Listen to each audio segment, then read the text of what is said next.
Hello artists. I've had a number of students ask me about weaving at home, and so I wanted to show you how you can make a loom if that's something you'd like to do. Now, I've already put out 2 videos about making different kinds of yarn.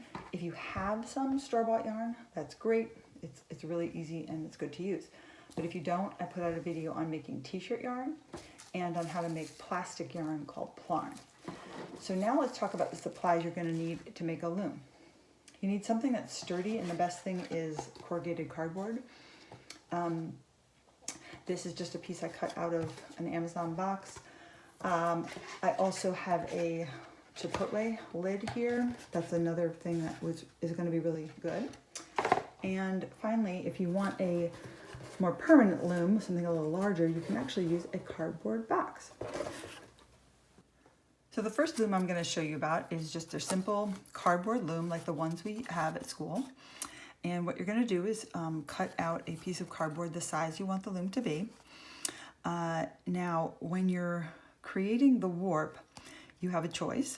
The looms I have at school, I measured out 1/4 inch marks on here on the cardboard, and that's where I cut notches. You can absolutely do that. Just make sure if you're going to cut notches that you put them at the top and the bottom. But you can also skip that step and just wrap the string around the cardboard.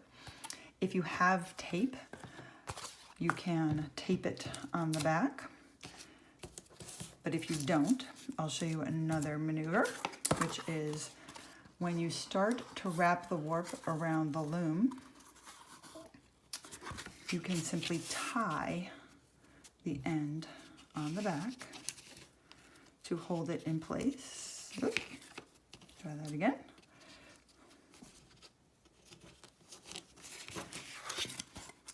Now, I like to warp the loom with the lines in the cardboard going vertically because this doesn't bend easily. If you were to warp the loom up and down with the lines going sideways, it can bend. And you simply tightly wrap your warp around the cardboard.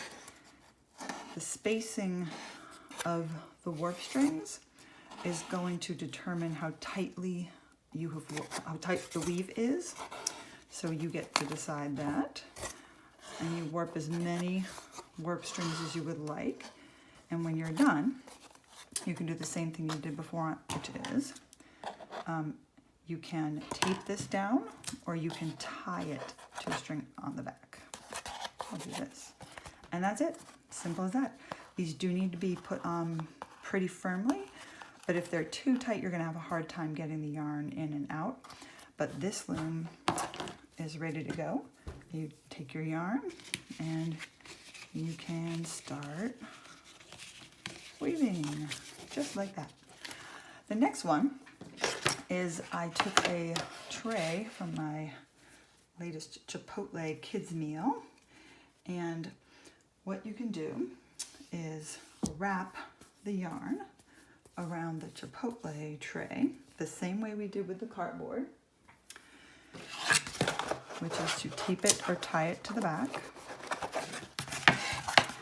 and then warp this, again, spacing these about 1/4 inch apart, no more than 1/2 inch. Okay, and when you have enough of your warp, there's a knot, you're simply going to cut it again and tape it to the back. And there you have your Chipotle tray loom. Another version is a cardboard box. And so what I'm going to do is I'm actually going to cut off the flaps on a smaller cardboard box. Okay, so it looks like this. And then I'm going to take the sides of the box. This is hard to see. Let me maneuver this out here. I'm going to take the side of the box and I'm going to actually cut out a semicircular shape on each side of the cardboard.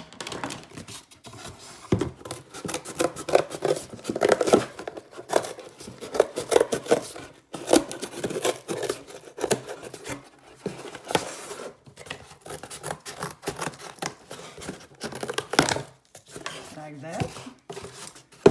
And on this side.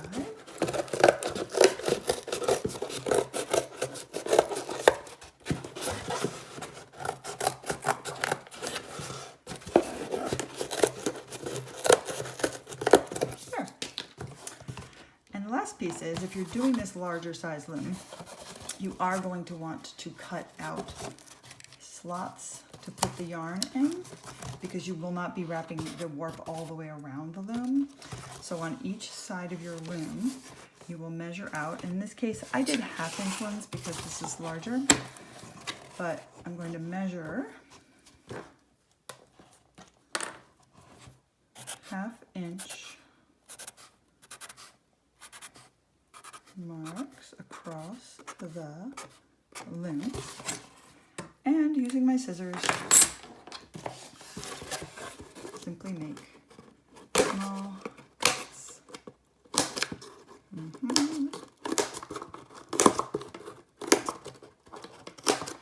Now this loom requires a little bit more yarn because my box is rather large. But I will take my yarn, I can start here and string it up to the first notch on the opposite side and go around and then back and around and in here.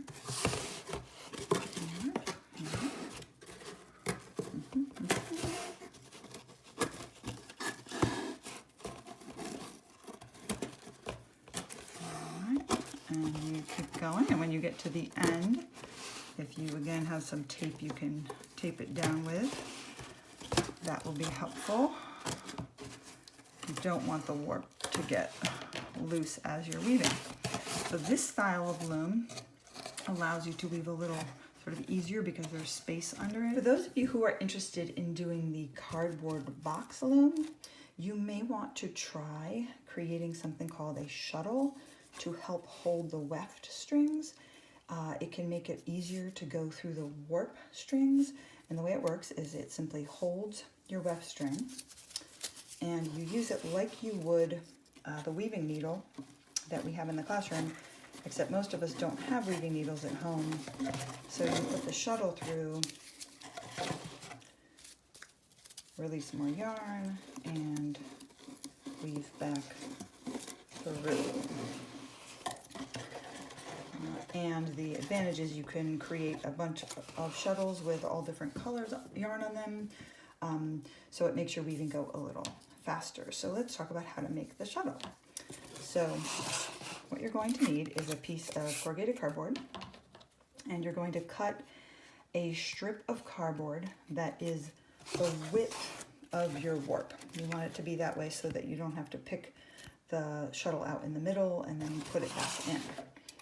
So in this case, I'm going to also cut with the lines along the cardboard rather than perpendicular to them. Once you have your piece of cardboard, you're going to round off the ends. And then you want to cut a notch into each side. And then you simply take your yarn and you wind it around